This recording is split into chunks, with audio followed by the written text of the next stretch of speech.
What's going on YouTube? JT's Reborn here, and welcome back to another edition of After the Movie. So, a movie's coming out this month, and it's the sequel to the highest grossing film of all time. That's right, James Cameron, after all these years later, is finally making Avatar 2, and 3, and 4, and 5. Maybe. I don't know. They already started filming 4 and 5, apparently. I don't know how it's going to work, but yeah, I mean, instead of just waiting for the second movie to come out, they're like, yeah, we're going to make 4 sequels. And it's like, okay. Let's just wait and see how this first one does. Although I think it would be genuinely really funny if they put all this money into this movie and it just didn't do so great enough to where it didn't break even and they had to like stop. Kind of like what Universal did with the whole like Dark Universe thing where they had such an ego. They put the logo on like, yeah, this is the Dark Universe, rather than just waiting to see how the movie would do and then build up your cinematic universe.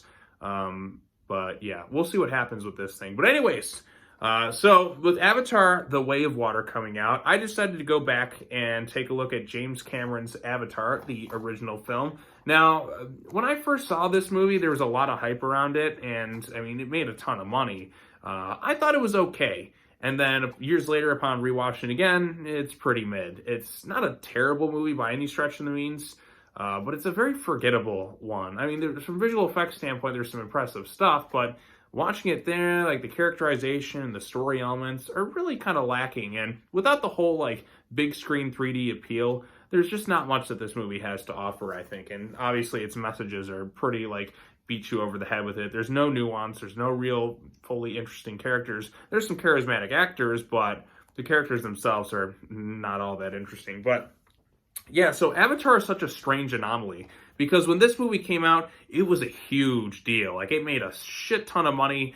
People kept going back to Pandora. The 3D craze started, and it was kind of an insane thing that happened when this movie came out. However, as time began to pass and we had other big epic blockbusters, Avatar kind of became a movie that's nobody really talked about anymore. Obviously, we got the sequel coming out all these years later, but with Avatar, it didn't really have a lasting pop cultural impact. Yeah, the technology that it advanced was impressive at the time. There's some impressive VFX, and there's other bits that look pretty animated. But it did do a lot in terms of, like, from a visual effects standpoint. There's a lot of impressive stuff that it did in terms of movies. But in terms of the story and characters, I think that's what really held it back. Because James Cameron has made some really good movies before. Aliens, True Lies, Terminator 1 and 2, and Abyss is decent. I don't like Titanic. I fundamentally think it's not a good movie at all. In fact, I really dislike that one. That's another movie that had a ridiculous amount of hype. But even Titanic still has kind of a bit of a lasting pop cultural impact all these years later. Whereas Avatar just kind of, it doesn't really. So I don't know how the sequel is going to be. I would assume it's going to be better, though, because James Cameron's sequels are generally better than the first movie. T2 is better than T1.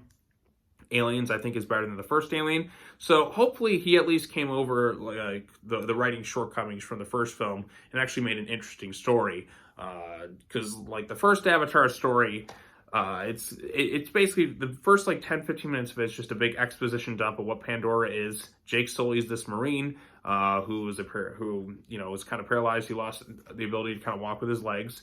And his brother was a scientist, and his brother died. And then Jake kind of gets sent on this mission because like avatars are expensive. They're trying to mine this thing called unobtainium with the big, rich, corporate asshole villains and the sweet, innocent Na'vi, who are portrayed as just basically the Na'vi are filling for Native Americans, whereas the colonizers and all that other stuff.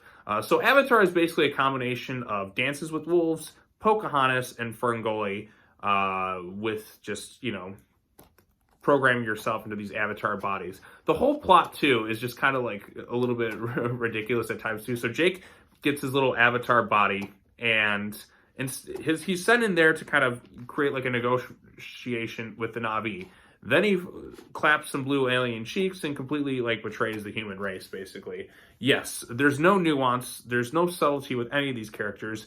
The Na'vi themselves are just, oh, we're perfect, we're spiritual within nature. There's nothing wrong about us, there's nothing interesting about us, we're kind of flawless and perfect in this capacity. And the military is just big, bad. There's nothing to any of these characters. Like Jake Sully, like Sam Worthington, I mean, I like him as an actor just fine, But Jake Sully is just a blank slate of wood as a character. There's nothing all that interesting about him. In fact, he does a lot of this so he can get like access to his legs back.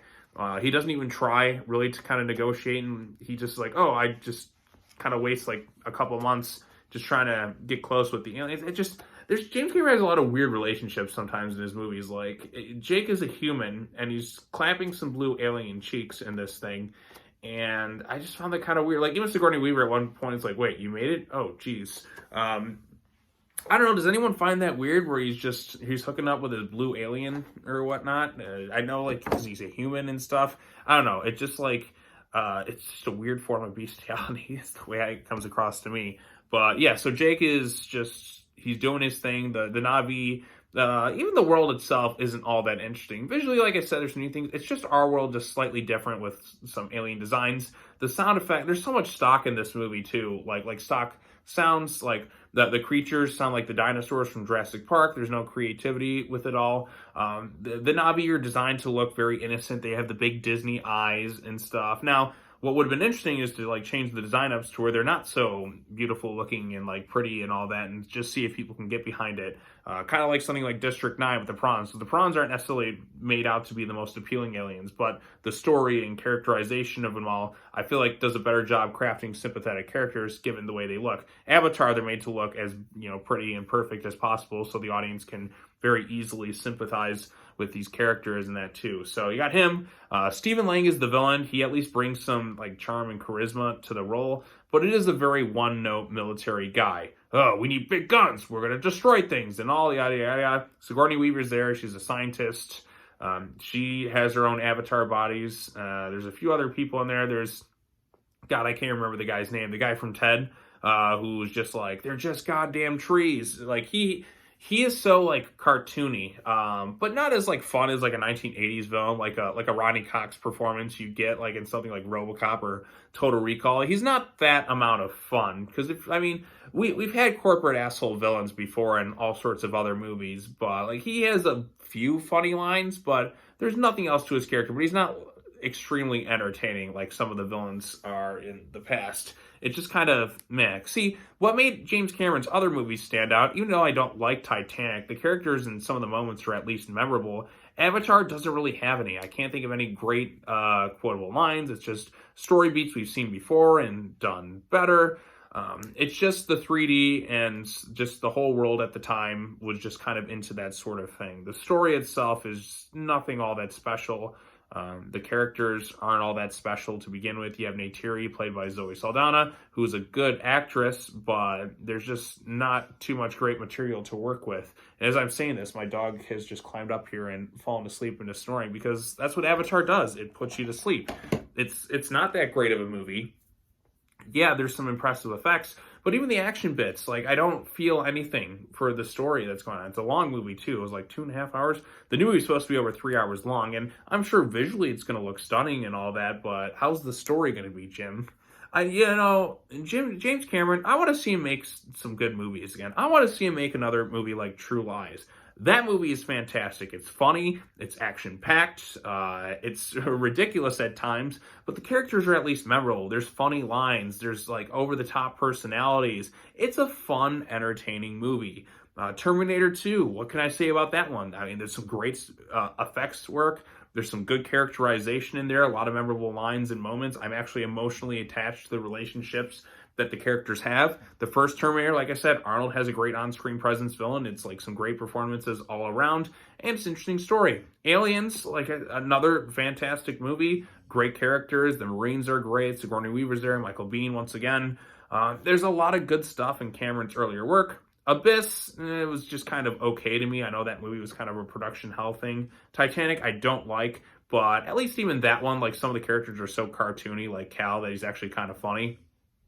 And, I still don't like Rose or Jack and all that, but you at least have Bill Paxton in there. Here you have good actors. It's just the material they're working with and the story just kind of took a backseat to the VFX and technology to all that. And yes, this is a very preachy movie. Trees good, protect the planet. Military, all this capitalism stuff, bad. There's no subtlety or nuance to it at all. It's just really in your face, and it made so much money at the time, but it just was such a forgettable movie. I've tried to watch this thing over the years. I can't really get into it. There's some impressive VFX, but that's about it, really, for Avatar for me. Maybe The Way of Water will be different. I'm kind of hoping, since it's been 13 years, James Cameron can at least write a good story here. I mean, he's got some other writers involved with it, but I don't know how it's all going to be. And there are some interesting possibilities with it. You have, like, Awa and the whole ponytail Link thing. Oh, God. I'm thinking, too, because I saw, like, this one parody sketch where it was, like, an animated Avatar thing, and it's got Jake Sully and Neytiri, and he's trying to figure out how they're supposed to, like, supposed to meet with an He's like, I wasn't sure about if betraying my race was worth it, but it's going to pay off with hot blue alien sex thing. It was extremely funny, and that's a weird, like, animation thing I remember seeing a few years ago when this movie came out. It cracked me up, but Avatar itself, it's not all that great. Maybe the new movie will be good, but who knows? I mean, James Cameron, he's got an ego for sure. I mean, if you listen to how he's been in, like, the PR and the press for Avatar: The Way of Water, I mean, the massive ego that this guy has is just unbelievable. He just loves the smell of his own farts, and just the dumb shit he's been saying too, just about all this stuff. It's like, my God, Jim, what happened to you? You used to make fun, entertaining movies like True Lies, and then he made Titanic, and then as soon as he won his Oscar, he's like, I'm the king of the world, woo! And I'm like, oh, man. And then Avatar made as much money as it did. And, like, he had the 2 highest grossing movies of all time, which is just insane to think about. It's like, why this guy? Why this movie? It's not that great. How did this make so much damn money? Oh, my goodness. It's crazy to think about. And, yeah, I just think, like I said, Avatar, there's a reason it's had very little lasting pop culture impact. It was big at the time, but nowadays, how many people are still talking about it? I mean, they're talking about it now because the new movie's coming out, but how many people you see, like, dressing up wearing Avatar merchandise these days, or quoting some classic lines from the movie? People still quote Titanic.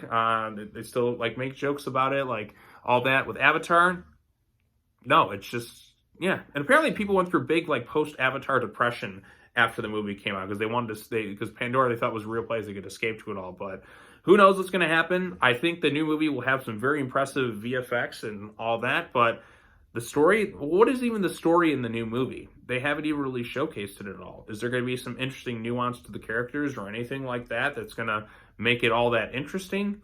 I don't exactly know. I hope James Cameron delivers something good, because this first movie is just, I'm still going to go see it because I've seen this one, and I just want it to be good. Can we get a good Avatar movie? Because this one, quite frankly, is the pure definition of mid. Avatar is a mid-tier movie, only elevated by 3D and special effects, which when you're watching at home and, like, years later, it's considering, like, all the stuff that we've seen since then, yeah, it's pretty, like, forgettable too. Even the action bits, like, aren't all that memorable. There's nothing really fun or exciting about them. There's no, like, awesome scene. Like, when I watched Terminator 2, that chase scene, like, with a motorcycle and that, and he, like, blows up the truck, like, that was real in camera stuff. I felt that. Or when I even watched True Lies, like, just recently, I watched it, like, it's still an awesome movie. There's that funny scene where Arnold's got the main villain of the Crimson Jihad. He's got him, like, it's ridiculous, but it's at least memorable and funny. Like, he's got the guy in the missile and all that, and then he, like, turns the plane, and he sees the helicopter, and he's like, you're fired, and the guy's on the missile, he's like, ah, and then, it just blows up the helicopter. It's ridiculous, but by God, is it great. I want that James Cameron again. Fuck Avatar sequels. Make a True Lies 2. Maybe save the Alien franchise from the crap that Ridley Scott's been doing for the past couple years. No more Terminators, though. I think that's been kind of buried and dead at this point. Just make something fun like that again. I don't know what happened to James Cameron. I miss the old James Cameron. I miss 1994 James Cameron. He just wanted to make, like, entertaining movies that were just kind of ridiculous in that. I think before that, he wasn't as high in his, like, his smelling his own farts back then. But, yeah, so James Cameron's Avatar, I don't really care for this movie all that much. It's just mid. I don't despise it. I just don't think it's all that great. It's a very forgettable movie. So, yeah, even then, I'm trying to remember, like, the characters' names. Jake Sully, Neytiri, what was Quadrich? I can't remember the corporate guy. Was it Parker or something? And he's, okay, so because I just watched this, and even then I'm just forgetting characters' names. I can't remember any of the other Na'vi characters. But yeah, it's just, yeah, it's a mid movie that somehow became the biggest movie of all time with no lasting cultural impact. It's the 3D that helped it too. So yeah. Anyways, if you have any thoughts on James Cameron's Avatar, are you excited for Avatar: The Way of Water? Let me know your thoughts in the comment section down below. Be sure to like this video, share it with your friends, subscribe to the YouTube channel for more content, hit the bell for notifications. I'm going to try and get out a Violent Night review this weekend too, but I watched Avatar and I'm like, you know what? I'm going to do a quick after the movie on it, just to tread the waters and take a look at this movie before the new one comes out. I don't know if it's like 2 weeks or something like that, and just to see what everyone's thinking. So there you go. Those are my thoughts, and I'll talk to you all later. As always, take care now. Bye-bye then, and I'll see you all in the next video. Peace.